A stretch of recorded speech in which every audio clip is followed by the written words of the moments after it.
2014 के चुनाव के बाद एक चाय वाले की जिक्र बहुत ज्यादा हुई देश में, देश के प्रधानमंत्री के। और देखिए 2022 आ गया है, एक और चाय वाले का जिक्र हो रहा है। और मैं गुरेज नहीं करूंगा इसे कहने में, केशव प्रसाद मौर्य। जी हाँ, सिराथू सीट इस वक्त सबसे हॉट सीट बनी है और केशव प्रसाद मौर्य जी डिप्टी सीएम हमारे साथ मौजूद है। केशव जी, एक चाय वाले का जिक्र हो रहा है और मैं जहां से आ रहा हूं सिराथू से, लोग कह रहे हैं कि केशव जी पहले यहाँ हमारे बीच चाय भी बेचते थे और डिप्टी सीएम बन गए। कैसा महसूस करते होंगे सर? नहीं, चाय बेचा हूँ इस बात का गर्व रहता है जी।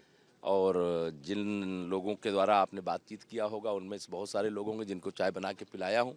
लेकिन डिप्टी सीएम बनना यह समाज के प्रति सीधी जिम्मेदारी है और गरीबी के कारण क्या क्या कठिनाइयाँ लोगों को होती हैं उसको मेरे माननीय प्रधानमंत्री जी भी सबसे ज़्यादा समझते हैं। इसलिए गरीब कल्याण की सबसे अधिक योजनाएं अगर किसी एक सरकार ने देश को दिया है तो वह माननीय नरेंद्र मोदी जी के नेतृत्व वाली सरकार ने दिया है।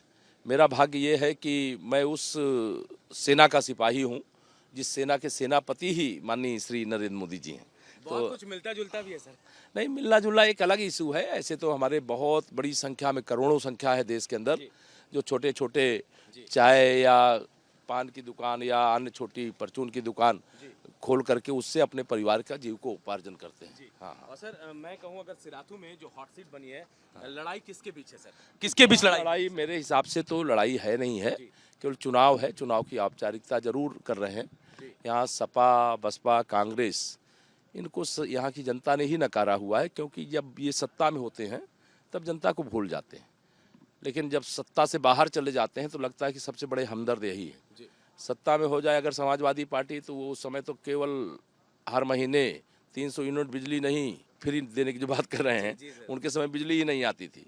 वो 300 मुंडी काट करके इकट्ठा करवाने का काम करवा सकते हैं। ऐसे अपराधी, ऐसे दंगाई, ऐसे माफिया उनके साथ रहते हैं, लेकिन वह सही मायने में जनता की सेवा कभी नहीं कर सकते, क्योंकि वह सेवा के लिए आते ही नहीं, वो शोषण के लिए आते हैं। सर सिराथू में एक बेटे और एक बहू की लड़ाई कही जा रही है, लेकिन मुझे ऐसा लगता है बेटे बहू के साथ साथ दो बहनों की भी लड़ाई है। आपको क्या लग रहा है सर? बेटे पे भरोसा करेंगे लोग, बहू पे ज्यादा करेंगे, किस पे करेंगे? देखिए, ये सब लड़ाई नहीं है। मैं ये मानता हूँ, आपको बताया ना, मैं साइकिल पंचर है, हाथी का अता पता नहीं है। हाथ के पंजे के पास फोटो खिंचाने वाले लोग नहीं हैं। यहाँ कमल का फूल ही चारों तरफ से एक तरफा विजय की ओर है और यहाँ की जनता का पूरा आशीर्वाद भाजपा के साथ है। पहले भी था, 2012 में भी था, 2014 के लोकसभा चुनाव में भी था, 2017 के विधानसभा चुनाव में था, 2019 में सपा बसपा के गठबंधन के बाद भी था, तो 2022 में तो और भी चुनाव एक तरफा है। सर एक शब्द आपने इजाद किया था भाषण में, समाजवादी की जगह समाप्तवादी। नहीं, वो 10 तारीख को समाप्त होने जा रही है जी। अखिलेश कहाँ होंगे सर? मैं सबसे पूछता हूँ, अगर 10 की तारीख को आप कहते हैं कि हम सरकार बनाएं तो अखिलेश कहाँ जाएंगे? मुझे किसी ने बताया कि 11 तारीख को उन्होंने लंदन जाने का टिकट कराया है। अगर वो लंदन जा रहे हैं तो इससे आप एडवांस में समझ सकते हैं कि उनको मालूम है कि 10 तारीख को रिजल्ट क्या आने वाला है। सर विदेश में पढ़ाई करके आए, वापस लंदन जाने का क्या अर्थ निकाले सर? अब वो तो यह बात तो अखिलेश ही बता सकते हैं कि वो लंदन क्यों जा रहे हैं, लेकिन मेरा ये कहना है कि साइकिल पंचर हो गई थी पहले ही। जब वो मुख्यमंत्री थे 2014 का लोकसभा चुनाव हुआ, जब वह मुख्यमंत्री थे 2017 का विधानसभा चुनाव हुआ, सुपड़ा साफ हो गया।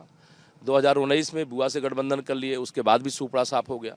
तो सपा के लिए कुछ बचा नहीं है। सर कुछ लोगों से मैं बात कर रहा था, बीजेपी के कुछ लोग थे, कह रहे थे यहाँ लड़ाई किसी के बीच नहीं है, लड़ाई है जीत के अंतर की। अब जो लोग यहाँ की जनता है वह निश्चित तौर से, मुझे भी यही पता है कि वो सब इसी दिशा में बढ़ रहे हैं कि सिराथू में एक रिकॉर्ड अंतर से कमल कैसे खिले। और यहाँ प्रत्याशी केशव प्रसाद नहीं, यहाँ का एक एक कार्यकर्ता और यहाँ की सभी जनता जनार्दन है। बहुत बहुत शुक्रिया सर हमसे बातचीत करने के लिए। तो देखिए केशव प्रसाद मौर्य भी थे, क्योंकि अभी रैली में जाना है, इनको वक्त ज्यादा नहीं है। हम भी मिलेंगे वहां पे इनसे और हम वहां से होकर आ रहे हैं, यहाँ की जनता क्या कहती है, क्या सोच रही है, ये भी हम जानने की कोशिश कर रहे हैं। लेकिन केशव प्रसाद मौर्य जो है वो जीत को लेकर बिल्कुल आश्वस्त हैं। कैमरामैन गौरव के साथ रिपब्लिक भारत के लिए अनूप कुमार की रिपोर्ट।